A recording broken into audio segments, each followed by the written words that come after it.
Hello guys, இன்றைக்கி PRAN Ambur style biryani தான் பண்ண போகிறோம்.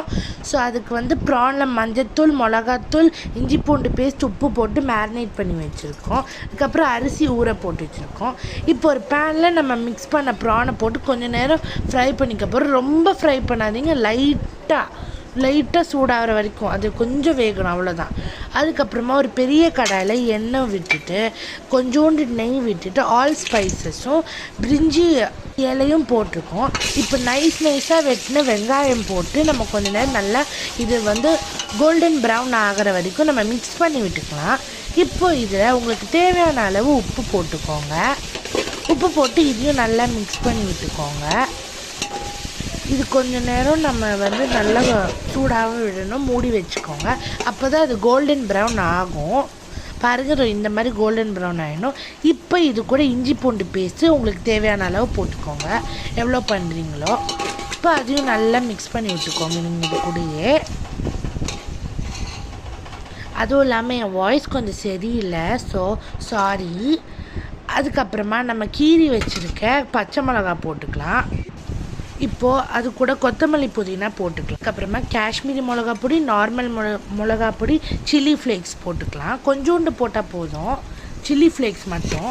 அதுக்கப்புறமா தயிர் போட்டு இதையும் நல்லா மிக்ஸ் பண்ணி விட்டுருங்க கொஞ்சம் நேரத்துக்கு. இப்போ இது கூட கரம் மசாலா போட்டுக்கலாம். அதுக்கப்புறமா நைஸாக வெட்டின தக்காளி போட்டுக்கலாம். போட்டு நல்லா மிக்ஸ் பண்ணி விட்டுக்கோங்க. நீங்கள் நம்ம சேனலில் நிறைய குட்டி குட்டியான ரெசிபீஸ்லாம் போடுவோம். ஸோ மறக்காமல் சப்ஸ்கிரைப் பண்ணி வச்சுக்கோங்க. அப்போ தான் உங்களுக்கு உடனே எங்களோட வீடியோஸ் எல்லாம் சேரும்.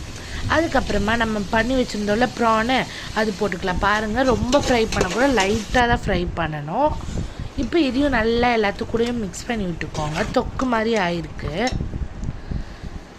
இப்போ இது நல்லா மிக்ஸ் பண்ணி விட்டுக்கிட்டே இருங்க. இப்போ நம்ம தண்ணி தான் ஊற்றிக்க போகிறோம். 1 கப் அரிசிக்கு 1.25 கப் தண்ணி. நம்ம ஜீரக சம்பா ரைஸ்னால இந்த ரேஷியோ வருது. இப்போது தண்ணி ஊற்றின பிறகு மூடி வச்சுக்கோங்க. கொஞ்ச நேரம் கொதித்த பிறகு நம்மளோட வச்சுருந்த ஜீரக சம்பா ரைஸ் போட்டுக்கலாம். பிறகு இந்த மாதிரி தான் இருக்குது. இப்போ லைட்டாக நம்ம லெமன் புழிஞ்சு விட்டு அடுத்ததாக கொஞ்சோண்டு நெய் விட்டுக்கோங்க, அந்த மணம் வர்றதுக்கு.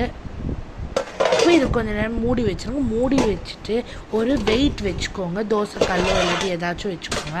அவ்வளோதான், ஈஸியாக நம்மளோட பிரியாணி ரெடி ஆகிடும். செம்ம டேஸ்ட்டாக இருக்கும், நான் சத்தியமாக சொல்கிறேன். சூப்பராக இருந்துச்சு. நானே சாப்பிட்டு பார்த்துட்டு எனக்கே வாய் அடிச்சு போயிடுச்சு. ஸோ கண்டிப்பாக ட்ரை பண்ணுங்கள். அடுத்த வீடியோவில் பார்க்கலாம் நம்ம.